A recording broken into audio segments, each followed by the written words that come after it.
बीरेन सिंह ने सारे मणिपुर के लोगों के मुख्यमंत्री के रूप में बात नहीं की, उन्होंने मैतेई मुख्यमंत्री के रूप में बात की।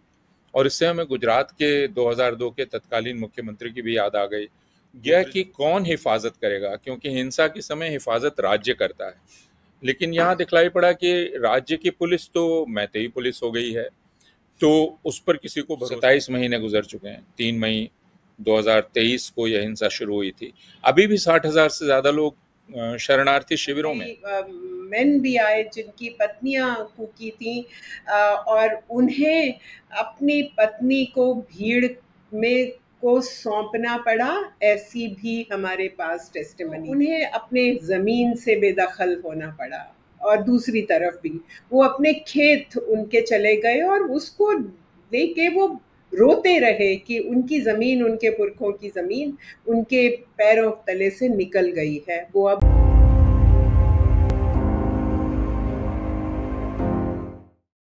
नमस्कार, मैं निधेश त्यागी और आप देख रहे हैं हरकारा डीप डाइव। आज हम लोग बात करेंगे मणिपुर के बारे में, जिसमें प्रधानमंत्री नरेंद्र मोदी अब जो है 13 तारीख को ऐसा कहा जा रहा है कि वो मणिपुर जाएंगे और वहाँ के बारे में बात करेंगे, वहाँ के हालचाल लेंगे। तो इसको लेकर लगातार देश और दुनिया में बातचीत होती रही है। इसके बारे में मानवाधिकार संगठन और बाकी लोग इसके बारे में आवाज़ उठाते रहे हैं। हाल ही में पीयूसीएल जो है उसने एक पूरा ज्यूरी बनाया, जिसमें न्यायवेद, पुराने रिटायर्ड जज और बाकी सामाजिक कार्यकर्ता इसमें शामिल थे। तो इसको लेकर हम आगे बात करेंगे। पर पहले अभी तक वहाँ 250 से ज़्यादा लोग मारे जा चुके हैं, 1000 से ज़्यादा लोग घायल हुए हैं, 32 लोग अभी भी लापता बताए जाते हैं, 60,000 से ज़्यादा लोग बेघर हुए हैं, विस्थापित हुए हैं, जो लोग राहत शिविरों में रह रहे हैं। करीब 5,000 मकान जला दिए गए हैं इनमें से, और 386 धार्मिक स्थल, मंदिर, चर्च, दुकानें, बाजार, बहुत सारी चीज़ों को नुकसान हुआ है। और वहाँ के जो सरकारी शस्त्रागार, आर्मरी जिसको बोलते हैं, कि वहाँ से हथियारों की लूट हुई है और वो हथियार अभी तक कुछ वापस पहुँचे हैं और ज़्यादातर वापस नहीं पहुँचे हैं। बहुत सारे लोगों को अपनी नौकरियाँ छोड़नी पड़ी हैं, लोगों के कारोबार खत्म हुए हैं। तो इसकी बहुत बड़ी कीमत मणिपुर ने चुकाई है, जिसको लेकर जिस तरह से सरकार ने उसका प्रबंधन किया, वो उसको लेकर काफ़ी सारे सवाल हैं। क्योंकि यहाँ पर सरकार भी डबल इंजन की थी, कि भारतीय जनता पार्टी की सरकार थी मणिपुर में भी, इम्फाल में भी और दिल्ली में भी, और उसके बाद भी ये समय चलता रहा। 2 साल तक मुख्यमंत्री बीरेन सिंह वहाँ बने रहे और उसके बाद वहाँ पर राष्ट्रपति शासन लगाया गया और अब वहाँ पे प्रधानमंत्री वहाँ पे जाने वाले हैं, जिसको लेकर ये भी बहुत बड़ा सवाल है कि वो लगातार चुप रहे इसके बारे में। उन्होंने इसके बारे में न तो बोलना उचित समझा, ना उनका ख्याल रखना उचित समझा, ना वो वहाँ पे जाना उचित समझा, जिसको लेकर थी। पीयूसीएल के ने जो ज्यूरी एक भेज कर जो रिपोर्ट वहाँ पे जारी की है, उसमें साफ साफ ये बताया गया है कि वहाँ पे ये एक तरफा बहुसंख्यक हिंसा की कार्रवाई थी। और उसके पहले ह्यूमन राइट्स वॉच और एमनेस्टी इंटरनेशनल ने भी अपनी रिपोर्ट में कहा कि नागरिकों की रक्षा करने, हिंसा रोकने और दोषियों को सज़ा दिलाने के मामले में सरकार लगभग नाकाम साबित हुई है और वहाँ पर कोई भी सुरक्षा का कोई इंतज़ाम नहीं था। तो जो रूल ऑफ लॉ होता है, कानून का राज वहाँ पे लगभग खत्म हो चुका था। ये अपने आप में एक बड़ी मिसाल है कि कहाँ पे जैसे एक लोकतंत्र किस तरह से ये लगभग कोमा में चला गया। तो मेरे साथ इस बारे में बात करने के लिए नौशरण कौर हैं और अपूर्वानंद हैं। नौशरण इस ज्यूरी में शामिल थी और वो मणिपुर की जो रिपोर्ट ये आई है, अपूर्वानंद इस पीयूसीएल की पहल में शामिल हैं और उसके बारे में बातचीत करते रहे हैं। तो पहले नौशरण इस पूरी प्रक्रिया के बारे में हमें बताएं कि इसमें जो आपका जाना, वहाँ के चीज़ों को जो देखना, समझना, क्योंकि ये करीब करीब दो साल के बाद है और ये शायद प्रधानमंत्री नरेंद्र मोदी के लिए एक काम का रिसर्च मटेरियल होगा, जहाँ से उनको शायद इस बारे में शायद वो बात भी करें।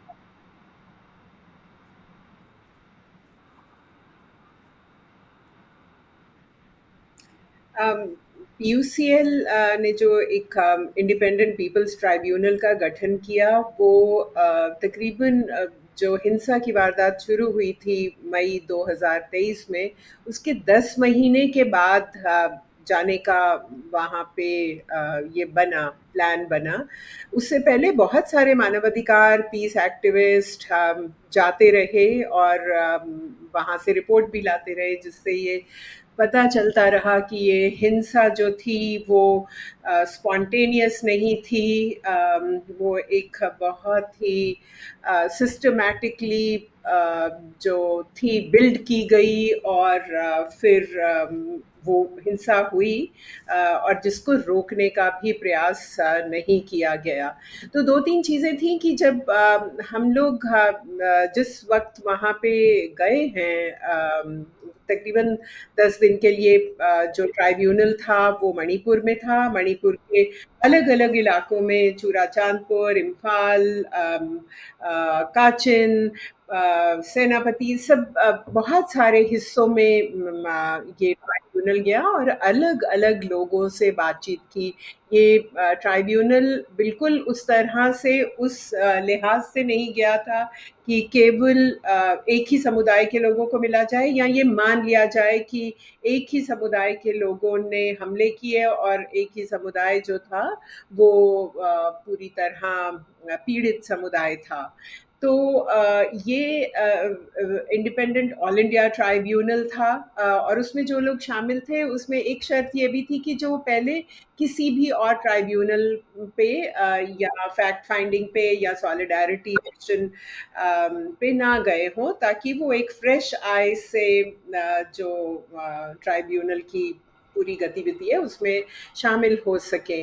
तो वहाँ सभी लोग नहीं, सारा 14 मेंबर्स का ट्राइब्यूनल था, सब लोग नहीं भी जा पाए, तो और ना ही सब लोग हम वहाँ पे टेस्टिमनीज दे पाए। तो जब हम जून में वापस लौटे हैं 2024 में, उसके बाद बहुत सारी टेस्टिमनीज ऑनलाइन भी हुई और फिर दिल्ली के अंदर 3 दिन का भी एक ट्राइब्यूनल रखा गया जिसमें विस्थापित लोगों ने हिस्सा लिया और ये सिलसिला सितंबर तक चला, जिसमें ये टेस्टिमनीज इकट्ठी हुई और उसके बाद PUCL ने ये रिपोर्ट, इंडिपेंडेंट पीपल्स ट्राइब्यूनल की रिपोर्ट जो है उसे पब्लिश किया और 20 अगस्त को हमने दिल्ली।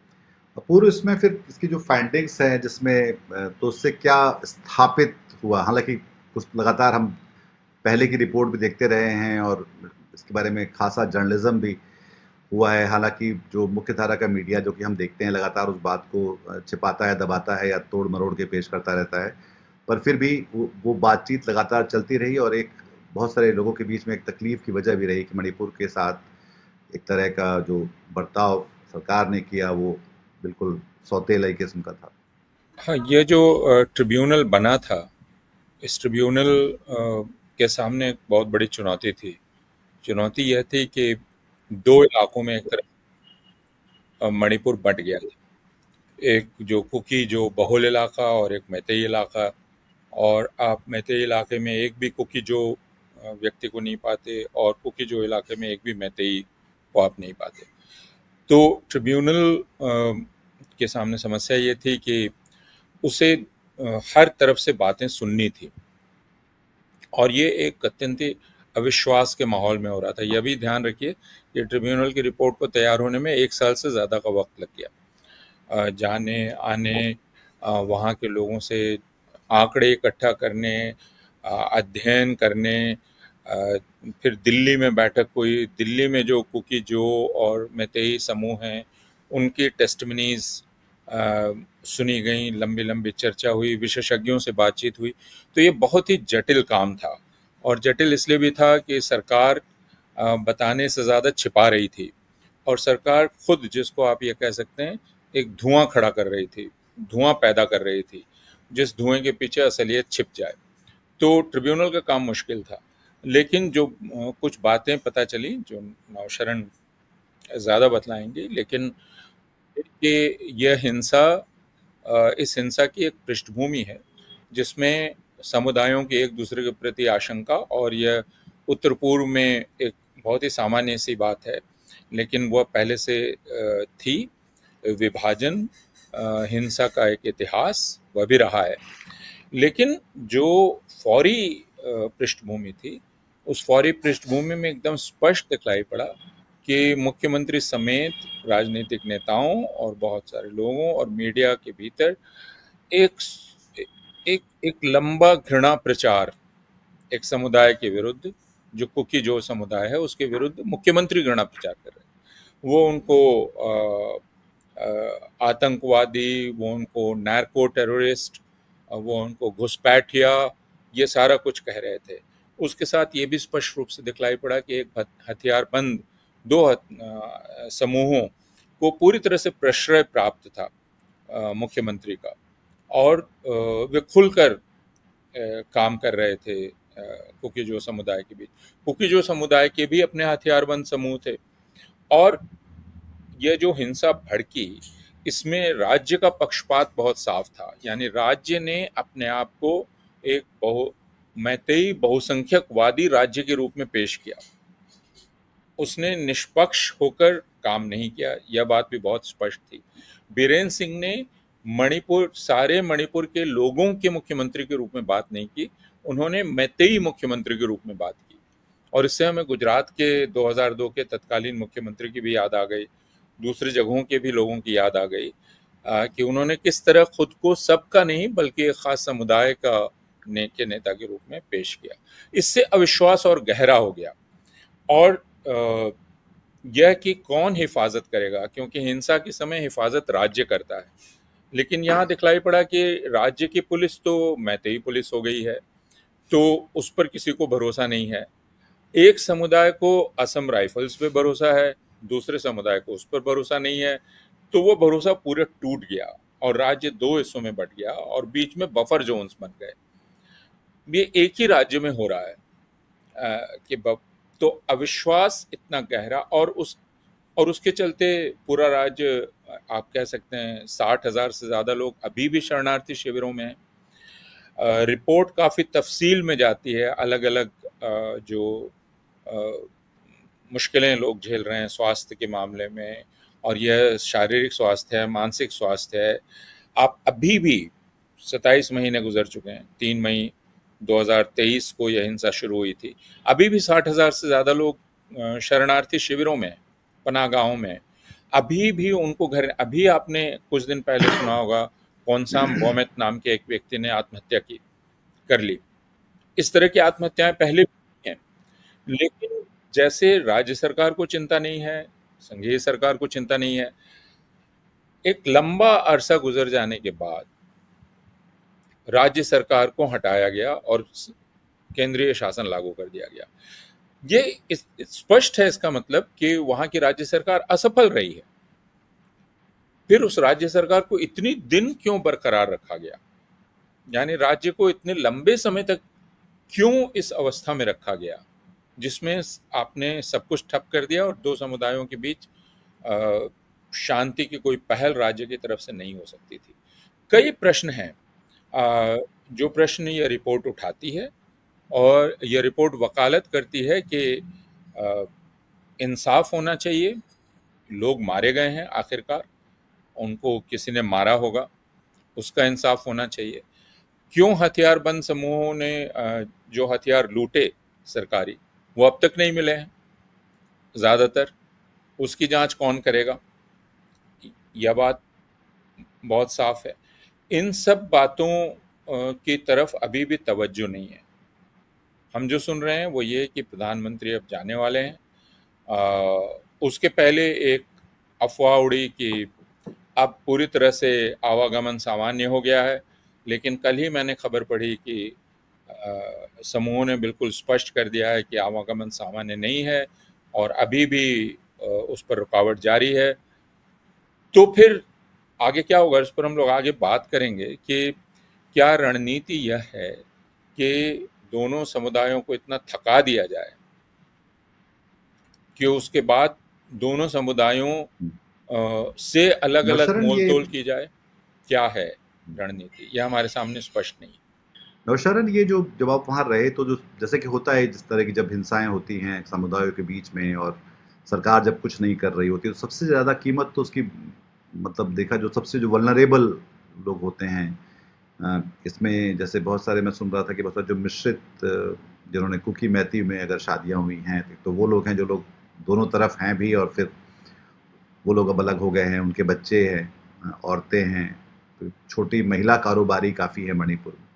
तो ये जो वल्नरेबल जो लोग हैं इसमें, तो उनके बारे में आपने कैसे उनको देखा और उन्होंने आपसे अपने बारे में क्या बताया? बहुत ही ये देखने की बात थी कि हमारे पास जहाँ से हमने ट्राइब्यूनल की हियरिंग शुरू की वो चूड़ाचांदपुर था, जहाँ पर लोग डिपोज करने के लिए आए, और उन्होंने जो बातचीत की उससे साफ जाहिर था कि जो मिश्रित परिवार है जिस तरह से, ये बात हमें भी शायद इतनी अच्छे से नहीं पता थी कि ये दो समुदाय जो सांस्कृतिक रूप से बहुत अलग-अलग माने जाते हैं, पर उनमें बहुत शादियाँ हैं, कुकी मैतेई लोगों के बीच में शादियाँ हैं, और वो लोग अपने डिफरेंसेस से के बावजूद भी वो बहुत एक तरह से मिल के रह रहे थे।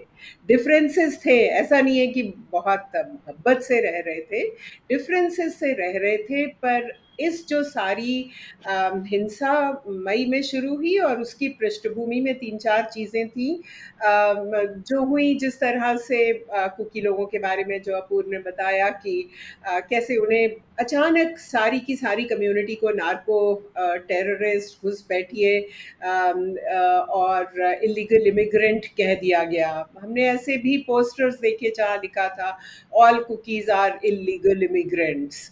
तो अचानक जो एक जगह की तकरीबन 16-17% आबादी है उसे बाहर का घुसपैठिया कह दिया गया था।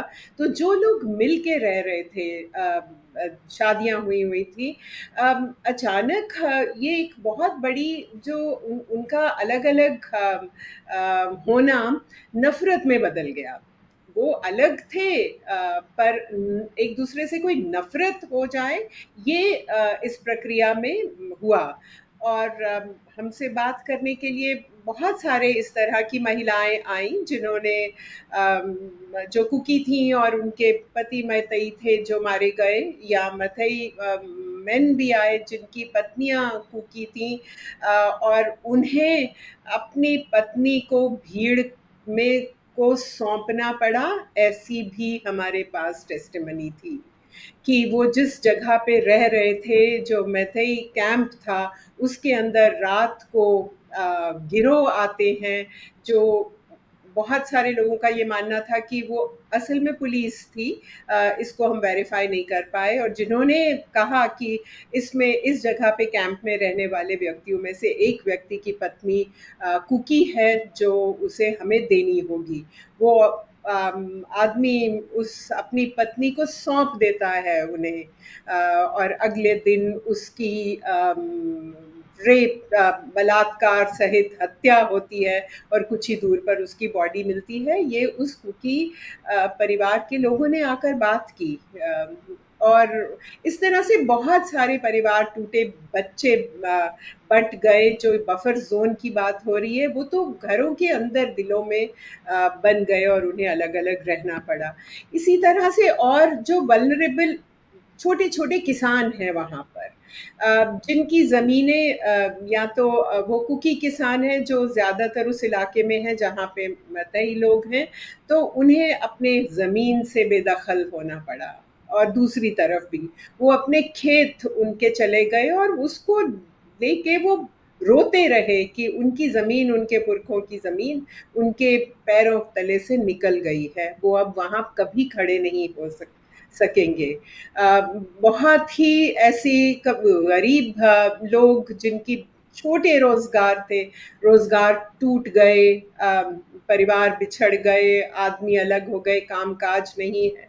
तो जो वल्नरेबल कम्युनिटीज हैं उन्होंने हमेशा की तरह ज़्यादा अपने ऊपर इस सारी हिंसा का जो खमियाजा है उन्होंने भुगता। और औरतों के बारे में कहना चाहूँगी कि औरतें एक ऐसा बन गई इस सारी हिंसा में, जिनको एक और बहुत बड़ी किस्म की हिंसा झेलनी पड़ी, और वो अपने जिस्मों पे झेली गई हिंसा थी। बलात्कार हुए, कुकी महिलाओं के बलात्कार हुआ, जो सबसे पहले हम 3 या 4 मई का 2 कुकी महिलाओं को, जिनको पुलिस लेके जा रही थी, और पुलिस ने उन 2 महिलाओं को हिंसक भीड़ को सौंपा, जिन्होंने उनको कपड़े उनके निकाल कर उनका जुलूस निकाला, जो बाद में ये बात जुलाई में सामने आई, जिसने हमारी सारी हिंदुस्तान की जो एक ज़मीर थी उसको भी झकझोर दिया। तो ऐसी घटनाएं मैतेई औरतों के साथ भी हुई। हालांकि हमें अपने ट्राइब्यूनल के दौरान एक ही दलित मैतेई महिला की टेस्टिमनी मिली जिसके साथ इस तरह का बलात्कार हुआ था। इसी समय के अनुसार कहा गया कि और भी बहुत सारी औरतों के साथ हुआ है, पर स्टिग्मा है, वो सामने नहीं आके बोल सकती। तो एक जो सरकार का जो एक स्टेट का करार होता है, एक सोशल कॉन्ट्रैक्ट कि आपकी जो सेफ्टी है वो सरकार का जिम्मा है, इस पूरे जो ये हिंसा थी उसमें ये देखा गया कि वो टूट गया, वो सरकार ने तोड़ दिया। उन्होंने, अगर आज ये बात हो रही है कि टेरिटोरियल इंटेग्रिटी कि मणिपुर की टेरिटोरियल इंटेग्रिटी बिल्कुल प्रोटेक्ट की जाएगी, तो वुमेन की जो बॉडीली इंटेग्रिटी थी उसे किसी ने प्रोटेक्ट नहीं किया। बहुत सारी, मैं डिटेल में नहीं जाना चाहती, पर ऐसे ऐसे हमारे साथ सामने जो डिपोज किया है औरतों ने, जिन्होंने आके गवाही भरी कि उनके साथ क्या हुआ है, जिनमें विद्यार्थी भी शामिल थी, नौजवान महिलाएं शामिल थी, उससे ये साफ जाहिर था कि कुछ एक भीड़ जो है जिसे एक प्राप्त था स्टेट का पूरा संरक्षण, उसे किसी ने रोका नहीं। उन्होंने आर्मरीज लूटी, उनके पास हथियार थे, उनके पास पूरी हिंसा की मशीनरी थी, और वो एक सिस्टमैटिक तरीके से काम कर रहे थे। और जो अदारे हैं, वहाँ के इंस्टीट्यूशंस हैं मणिपुर के, उन्होंने बिल्कुल अनदेखी की। उन्होंने दूसरी तरफ देखा जब ये घटनाएं हो रही थी। दूसरी बात एक और छोटी सी है, वो ये है कि ये सरकार नाकाम रही, पर सबसे ज्यादा इसमें जो सरकार का मुखिया है, चीफ मिनिस्टर, उसका बहुत बड़ा रोल था। इस सरकार के अंदर ही शामिल जो बहुत सारे एमएलएस थे, उन्होंने बहुत पहले से दिल्ली में आकर बात करनी शुरू की थी। आके प्रधानमंत्री से मिले थे, रक्षा और गृह मंत्री से मिले थे, और ये कहा था कि आप इंटरवीन करिए। इस जो नेतृत्व है इस सरकार का जो कर रहा है, उसके ऊपर से लोगों का विश्वास हट चुका है। पर जो केंद्र की सरकार है, उसने चीफ मिनिस्टर के ऊपर पूरा जो विश्वास था वो कायम रखा। अपूर्व, ये जो मतलब जैसे कि समझ में आता है कि ये गृह युद्ध जो था वो करवाया गया, हो गया, प्रबंध नहीं कर पाए। हम अलग अलग तरह से देखते हैं इन चीज़ों को, और लोग भी अलग अलग तरह से समझते हैं उसको। पर जब हम इसको अब जब हम देख रहे हैं कि पहले से लोग इस बारे में बात कर रहे थे और दिल्ली को इसके बारे में बताया गया था, बहुत सारे भाजपा के जो के भीतर के भी जो कुकी नेता हैं वो लोग भी इसके बारे में आवाज़ें उठा रहे थे। तो राज्य सरकार जो है, दरअसल ये जो गृह युद्ध अगर हम कहें तो ये लोगों का नहीं था, ये सरकार ने एक तरह से उसका उनके तत्वावधान में ये हुआ है पूरा एक जो। बिल्कुल, देखिए, हिंसा हो सकती है, और हिंसा हो ही नहीं, या आप किसी भी सत्ता में कहीं भी आप इसकी अपेक्षा नहीं कर सकते। हिंसा हो सकती है, हिंसा भड़क सकती है, लेकिन कोई भी सरकार ये चाहती है कि वो हिंसा रुके तुरंत। और उस वक्त वह सरकार, जो पक्ष हैं अलग अलग जिनके बीच हिंसा हो रही है, वह उनमें किसी के साथ खड़ी नहीं दिखना चाहती है। वो चाहती है कि दोनों को लगे कि वो उनके साथ है। मणिपुर में स्पष्ट था कि मुख्यमंत्री ने एक पक्ष चुन लिया और इससे अविश्वास बहुत गहरा हो गया, और दूसरे कि यह दिखलाई पड़ा कि जो मैतेई हथियारबंद गिरोह हैं उनको राज्य का समर्थन मिल रहा है। तो यह बहुत साफ हो गया कि राज्य अब इस हिंसा को रोकने का मतलब सिर्फ ये समझ रहा है कि कुकी समूहों को वो निष्क्रिय कर देना चाहता है। तो कुकी हथियारबंद समूह भी हैं इसमें, इससे तो ये हर किसी को पता है कि वो भी मौजूद हैं, और दरअसल मुख्यमंत्री उस समझौते के खिलाफ थे जो सू ग्रुप्स के साथ जो समझौता हो रहा था उसको रोकना चाह रहे थे। तो जो सबसे बड़ा आपराधिक कृत्य हुआ राज्य सरकार की तरफ से वह यह कि उसने अपनी जिम्मेदारी पूरे राज्य की जनता के प्रति नहीं निभाई। उसकी दिलचस्पी हिंसा रोकने में नहीं थी, और जैसा आपने बाद में भी कहा और नौशरण जी ने भी कहा कि प्रधानमंत्री को के साथ मणिपुर के जो भारतीय जनता पार्टी के नेता थे वो बात नहीं कर पाए। वो दिल्ली आए लेकिन उनको वक्त नहीं मिला। जहां तक मेरी जानकारी है उनको अभी तक वक्त नहीं मिला है, उनसे बात नहीं की गई।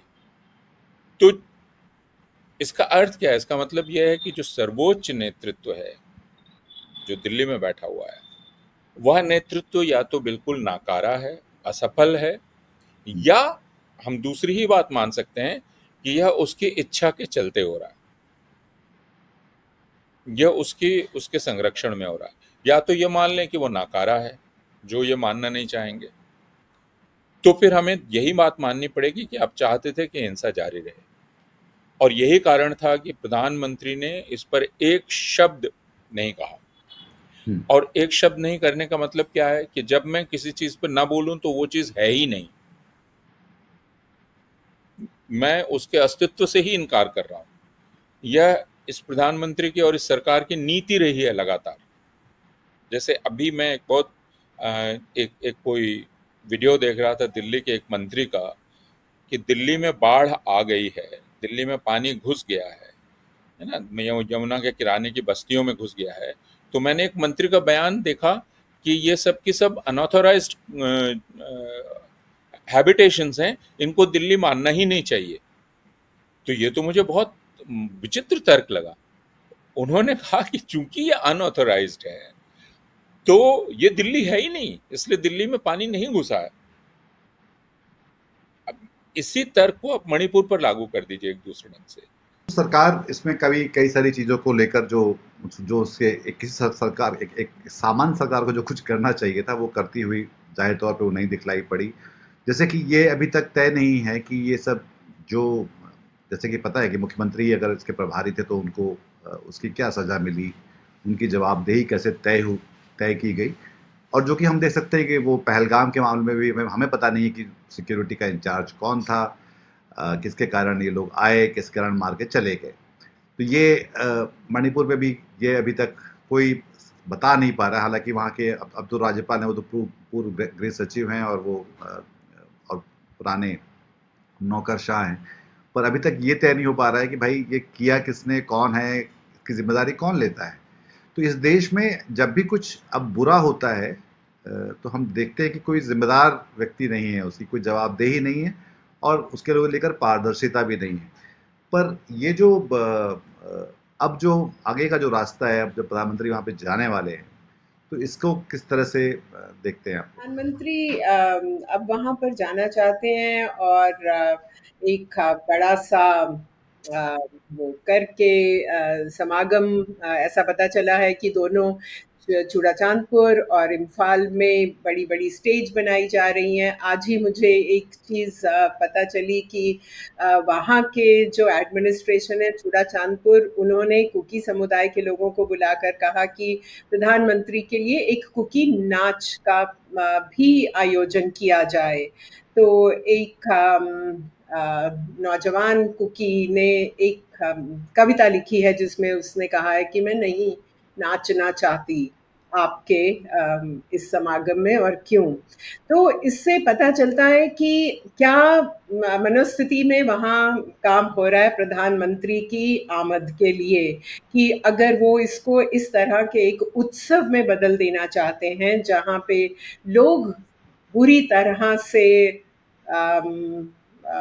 हताहत हैं, वो जख्मी हैं, वो जगह अपने घरों से बेघर हैं, उनके रोजगार टूटे हैं, वो उनके प्रियजन मर चुके हैं, और अगर प्रधानमंत्री की जो मीटिंग है उसके लिए नाच की या गाने की व्यवस्था करने में एडमिनिस्ट्रेशन जुड़ी है, तो मुझे लगता है कि एक बहुत गंभीर स्थिति है। मुझे पढ़ के खुद बहुत दुख लगा, क्योंकि जब से हम मणिपुर से वापस आए हैं वो भूलता नहीं है जो हमने देखा, और जिस तरह की हिंसा का ब्यौरा सुना, वैसी हिंसा बहुत देर से हिंदुस्तान ने, हालांकि हमने लिंचिंग्स देखी, हमने पीछे बहुत कुछ देखा है, पर जिस तरह की सामूहिक हिंसा मणिपुर में हुई है उसका भी दूसरे उदाहरण मिलना थोड़ा मुश्किल है। और उस चीज को देखते हुए अगर किसी इस ऐसी तैयारी की हमें खबर नहीं मिली कि कौन से लोगों को कहा जा रहा है कि वो आएंगे, बात करेंगे, किस तरह की मरहम उनके लिए प्रधानमंत्री लेके जा रहे हैं, ऐसा कुछ भी पता नहीं है कि क्या करेंगे। शायद वो एक कोई बड़ी सी चीज अनाउंस करने जाएं, क्या करें ऐसा हमें नहीं पता कि वो उनकी पिछली फेरियों से या अलग अलग राज्यों से पता है कि वो एक ग्रैंड नैरेटिव वहाँ पे छोड़ेंगे और भूल जाने को भी कहेंगे और मूव ऑन को भी कह सकते हैं। तो मैं समझती हूँ कि एक मणिपुर इस वक्त एक बहुत ही मुश्किल परिस्थिति में है। जो आरंबाई टेंगोल जो एक मिलिशिया है, मैतेई मिलिशिया, उसने आज कल एक बयान निकाला और कहा है कि बहुत अच्छी बात है प्रधानमंत्री आ रहे हैं, हमने हमेशा उनके साथ काम किया है, पर वो पहले आके यहाँ एनआरसी अनाउंस कर दें ताकि घुसपैठिए बाहर हो जाएं और फिर मणिपुर में शांति हो जाए। तो अगर टर्म्स ऑफ जो फ्रेमिंग है इस मीटिंग की इस तरह से हो रही है, तो मुझे कोई ज़्यादा उम्मीद नहीं है कि जो घाव हैं मणिपुर के या किसी किस्म की जो नॉर्मल सी है या पीस है वो आसानी से वहाँ पे आने वाली है। अगर वो ग्रेवयार्ड की पीस है या ये कहा जाए कि प्रधानमंत्री ये कह देंगे कि ये विक्टर की पीस है, अब ठीक है अब आगे चलिए, तो ये नहीं होगा। ये रास्ता जो है वो अकाउंटेबिलिटी से ही जाता है पीस के लिए, और अगर ये नहीं होता तो ये घाव नहीं भरेंगे। ये प्रधानमंत्री के जाने से और जब जितनी देर से वो जा रहे हैं और जिस तरह की चुप्पी और सीक्रेसी उनकी विजिट के दौरान, अभी तक डेट नहीं है, अभी तक ऐसा नहीं कहा गया कि समुदाय इकट्ठे हों, बात करें, वो मिलेंगे जाएंगे, तो कुछ भी उम्मीद मुझे पर्सनली नहीं नजर। अपूर, ये जो मतलब जहां भी मोदी के जो मास्टर स्ट्रोक रहे हैं पब्लिक में, खास तौर पे जब पॉलिसी में, चाहे आप नोटबंदी को देखें या कश्मीर में जैसे उन्होंने किया कि भाई कश्मीर वापस जो है स्वर्ग बन जाएगा, और ये हम देख रहे हैं कि वहाँ पे क्या हो रहा है, किसानों के साथ जो हुआ वो भी देखा, फिर ये जो एनआरसी और सीएए की जो थी वो देखा, मुस्लिमों के साथ जो कुछ हो रहा है वो हम देख रहे हैं। तो मैं इनके मास्टर स्ट्रोक से काफ़ी डरता हूँ कि अब नया मास्टर स्ट्रोक क्या करने वाला है, क्या, क्योंकि उसका भी आउटकम अगर हम देखें कि इसका आउटकम क्या था, उसकी परिणति क्या थी, तो इन 11 सालों में हम देख सकते हैं कि वो एक जो दावा किया जाता है और जब जो होता है तो वो और भी जितना था उससे भी ज़्यादा कुछ संगीन और बुरा होता हुआ दिखलाई पड़ता है। तो ये मणिपुर को लेकर आप क्या सोचते हैं कि एक तो इससे उनके जाने से फ़र्क क्या पड़ने वाला है? वैसे अब क्या फ़र्क पड़ेगा, जो और चीज़ें क्या इससे भी बुरी हो जाएंगी या इससे कुछ बेहतर होती दिखलाई पड़ेंगी? देखिए, आमतौर पे जैसा मैंने कहा कि क्या होता है जब हिंसा हो जाती है इस तरह की, और दो समुदायों में हो सकती है हिंसा, गलतफहमी हो सकती है, हिंसक समूह हो सकते हैं, लेकिन उसमें जनता को, जैसे जब हिंसा होती है तो पहले क्या होता था कि पुलिस पर लोगों का भरोसा नहीं होता था, सेना पर होता था, क्योंकि लोग मानते थे कि फौज निष्पक्ष है, फौज आएगी शांति कायम हो जाएगी। अब आप ये नहीं कह सकते। अब पिछले कुछ वर्षों से फौज का रुख जो दिखलाई पड़ रहा है, उसमें आप ये नहीं कह सकते कि लोग ये मानेंगे कि ये निष्पक्ष है, और ये बहुत खतरनाक अ, बात हुई है फौज के साथ, यानी उसकी विश्वसनीयता यदि संदेह के घेरे में आ जाए। उसी प्रकार हम आमतौर पे मानते रहे हैं प्रधानमंत्री, राष्ट्रपति, इस तरह के पदों को, ये विभाजन से ऊपर होंगे और ये जनता के हर हिस्से के लिए काम करेंगे। लेकिन हमारे जो प्रधानमंत्री हैं, उनका जो पिछले 11 साल का और उसके पहले का रिकॉर्ड है, वह दिखलाता है कि वह एक विभाजनकारी व्यक्तित्व हैं। वो लोगों को साथ लाने में उनकी महारत है, ऐसा कोई प्रमाण नहीं है, ऐसी कोई इच्छा भी नहीं रही है। अ, उन्होंने बार-बार ये साबित किया है कि अगर आप मुझे यह मानते हैं कि मैं समन्वय कर सकता हूँ, तो ये आपकी गलतफ़हमी है। आप मानते हैं, लेकिन मैं ऐसा नहीं करना चाहता। दूसरे जो चीज़ देखी गई है, जो खुद आपने कहा कि वो लोगों को तकलीफ़ देने में यकीन रखते हैं, और उसमें एक तरह का आनंद मिलता है, जिसको आप सैडिज़्म कह सकते हैं। तो और ये अलग-अलग जगह दिखलाई पड़ा है। तो लोगों को सुकून देना, लोगों में शांति, उनके जीवन में इत्मीनान लाना, यह नहीं है, उनको ज़्यादा से ज़्यादा तकलीफ़ में डाल देना। कोविड आया तो कोई भी ज़िम्मेदार व्यक्ति, कोई भी ज़िम्मेदार प्रशासक पहले इंतज़ाम करेगा कि जिस पर इसका सबसे बुरा असर पड़ेगा, उसको राहत का इंतज़ाम हम कैसे करें। ये कोई गैर ज़िम्मेदार आदमी कर सकता है कि वह सीधे घोषणा करे कि अब 4 घंटे के बाद पूरे देश पर ताला लग जाएगा। अब आपको जहाँ जगह मिले सर छिपा लें, जैसे जीना हो आप जी लें, मुझे कोई परवाह नहीं उसकी। मैं 4 घंटे में बंद करने वाला हूँ।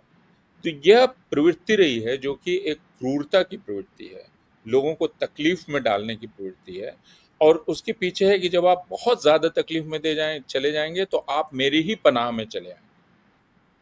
यह मणिपुर के साथ पिछले 23 महीने से 27 महीने से किया जा रहा है कि आपको इतना लाचार कर दिया जाए कि आप हाथ जोड़कर कहने लगें कि अब आप ही कुछ कर दीजिए।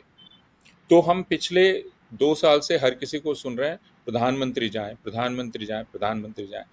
प्रधानमंत्री जाएं, यह एक स्वाभाविक प्रधानमंत्री के लिए ठीक है, यानी जो सचमुच जिसके आचरण से प्रकट हुआ है कि वह शांति स्थापित करता है। लेकिन जैसा मैंने कहा कि जो पूर्व उदाहरण हैं, वो ऐसा कोई आश्वासन नहीं देते हैं, ऐसा कोई यकीन पैदा नहीं करते हैं। तो मैं किसी चीज़ की अपेक्षा ही नहीं करता हूँ। यह एक तरह का प्रदर्शन होगा जो मीडिया के लिए होगा। जैसा नवशरण जी ने कहा, मैं थोड़ी देर पहले पढ़ रहा था कि जो ज़िला प्रशासन है, अचानक सड़कें बन रही हैं। ज़िला प्रशासन को कहा जा रहा है कि वो अलग-अलग तरह के प्रदर्शनों की तैयारी करें, और उस पर एक मैं सोशल मीडिया पोस्ट देख रहा था, ट्वीट देख रहा था, जो वहाँ के एक वरिष्ठ पत्रकार ने की है, जिसमें उन्होंने कहा है कि आप मुझे नाचने के लिए कह रहे हैं और मैं नाचने से इनकार करता हूँ, है ना? और वो बहुत ही तकलीफ, दुख और गुस्से से भरी हुई कविता है जो उन्होंने लिखी है कि आप मुझे अभी नाचने के लिए कह रहे हैं और मैं नाचने से इनकार करता हूँ। तो यह सब कुछ करने का प्रयास किया जाएगा। ये बहुत ही बीभत्स है, लेकिन यही होता रहा है। आप ध्यान दीजिए कि नोटबंदी जब हुई, नोटबंदी कर दी गई, कितनी तकलीफ हुई लोगों को, लेकिन प्रधानमंत्री ने जापान में जाकर क्या भाषण दिया कि घर में शादी है और पैसे की नहीं है। तैयारी हो गई और मैंने पैसा खींच लिया सबके, और ताली बजा, और बहुत ही अश्लील ढंग से हंसे और सारे लोग हंसे। तो जो दूसरों की, जनता की तकलीफ में आनंद ले सकता है, वो कहीं शांति स्थापित कर सकता है, ऐसी कोई किसी को अगर अपेक्षा है तो ये उनकी खुशफहमी है। या आम प्रधानमंत्री से की जा सकती है, लेकिन भारत के पास अभी आम प्रधानमंत्री नहीं है। तो ये जो बिल्कुल, तो ये जो बात है कि मैं सोच रहा था कि वो वहाँ जाके जब अपने दिल पे अगर हाथ रख के मन की बात कहेंगे तो वो कौन-कौन सी बातें उनको एक एक सामान्य और स्वस्थ लोकतंत्र के सामान्य प्रधानमंत्री को क्या-क्या कहना चाहिए। और पहले तो उन सवालों के बारे में मैं सोच रहा था कि वो मोदी जी से सवाल भी हैं और जिसके बारे में उनको बात भी करनी चाहिए। अ, तो ये सवाल एक तो ये है कि मणिपुर की माफ़ी किसको माँगनी चाहिए? क्योंकि वहाँ तो डबल इंजन इंजन की सरकार थी। उनको ये बताना चाहिए कि मणिपुर के जो लोग हैं वो देश के क्या वो सौतेले नागरिक हैं, जिनके साथ एक अजीब-सा बर्ताव किया गया जो कि बाकी देश के लोगों के साथ नहीं किया जाता। जो लोग इस हिंसा और अराजकता के लिए ज़िम्मेदार हैं, क्या उन्हें सज़ा दी गई उस चीज़ के लिए? अ, जो मानवाधिकार संगठनों ने जिसमें पीयूसीएल और ह्यूमन राइट्स वॉच और एमनेस्टी शामिल है, उनकी रिपोर्ट्स को आप मानते हैं या उनका लेकर कुछ करने वाले हैं? अ, जो उनके घाव कैसे बढ़ेंगे जो मणिपुर के जो लोग आहत हुए हैं, जो लोग परेशान हैं, जो विस्थापित हैं, उनके बारे में आप कुछ बात करेंगे? आपकी खुद की पार्टी इस पूरी उसमें पूरे जुर्म में शामिल है, ये साफ-साफ दिखलाई पड़ता है, आपका मुख्यमंत्री इसमें शामिल था। तो उस पर आप क्या कार्रवाई करने वाले हैं? आप उस बारे में कोई बात करेंगे? उनको बीरेन्द्र सिंह को एक टेप में ये सुना जाता रहा कि वो बोल रहे हैं उसमें कि ये हम इस हिंसा के बारे में वो बात कर रहे हैं। इसका कोई सीएफएसएल इसका जो है वेरीफ़ाई ही नहीं कर पा रही, इतने साल से इसको लेकर वहाँ पे ये चल रहा है। तो क्या मणिपुर के ज़रिए पूरे भारत के लोगों को समझ में आना चाहिए कि अगर कहीं भी ऐसा कुछ होगा तो उनका कोई मालिक, उनको कोई बचाने वाला, उनके लिए कोई कार्रवाई करने वाला नहीं रहेगा? क्या वो एक सबके सामने एक मिसाल कायम नहीं की है उसने? अ, जो सरकारी जो लोग नौकर जो लोग इस मानवाधिकार हनन में शामिल हुए हैं, जो लोग इन अपराधों में शामिल हुए हैं, उन पर आप क्या सोचते हैं? उन पे क्या कार्रवाई की जाएगी? और जो मिश्रित समुदाय के लोग जिनके बारे में नौशरण बात कर रही थी कि जो लोग आपस में जिन्होंने ये कौन लोग होते हैं जो लोग शायद उन्होंने प्यार किया है या वो तरक्की पसंद लोग होंगे जिन्हें उम्मीद होगी कि हम इसके बियॉन्ड आगे जाके ज़िंदगी जी सकते हैं, उनके बच्चे हैं और उन सब के साथ अजीब-सी जघन्यता होती है, जो सरकार उनको बचा नहीं पाई, उनको रोक नहीं पाई। उनकी सुरक्षा और उनका पुनर्वास कैसे होगा? और आखिरी में ये कि मोदी जी को ये शायद बता पाएँ कि वो उनके आने से अब क्या फ़र्क पड़ने वाला है मणिपुर में और बाकी देश में भी इसके लिए। और ये कि मणिपुर के लोगों के लिए अब उनको भारत कैसा दिखलाई देगा इस सब के बाद? जिस हम भारत के बारे में बात करते हैं, जो आइडिया ऑफ इंडिया के बारे में बात करते हैं, वो कैसा दिखलाई देगा? जिनके परिवार के लोग मारे गए हैं, जिनके बच्चे लावारिस हुए हैं, जो लोग परेशान हैं। तो मुझे लगता है कि ये सवाल जो ज़रूरी हैं, जो इस बातचीत से निकल कर भी आते हैं जो कि लेकिन एक हुँ, और बात है देश जो ठीक है प्रधानमंत्री की एक जिम्मेदारी है, लेकिन ये सच है कि मणिपुर बंट गया है। ये सच है कि मणिपुर में अब दोनों समुदायों में आपस में बातचीत बहुत ज़रूरी है। ये काम कौन लोग शुरू कर सकते हैं? ये दोनों समुदायों के जिम्मेदार लोग शुरू कर सकते हैं।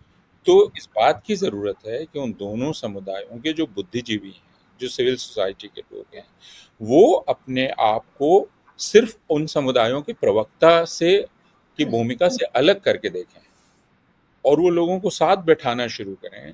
दिल्ली से शुरुआत हो सकती है, दूसरी जगहों से हो सकती है और फिर मणिपुर जाएँ। वो हथियारबंद समूहों के वो डरते क्यों हैं? जैसे दिल्ली में अगर कोई है, तो वो घबरा रहा है कि मणिपुर में उस पर हमला हो जाएगा, उसके घर पर हमला होगा और ऐसा हुआ है। और हुआ हम है। लोगों ने देखा है, जिसने भी समझदारी की थोड़ी बात की है, उसके घर पे हमला हो गया। मुझे याद है कि तो रतन थियाम यहाँ आए थे इस दिल्ली तो उन्होंने काफ़ी लंबा करण थापर को इंटरव्यू दिया था वो कह रहे थे कि मुझसे मिलो मैं बात करूँगा, मैं सबसे बात कर सकता हूँ।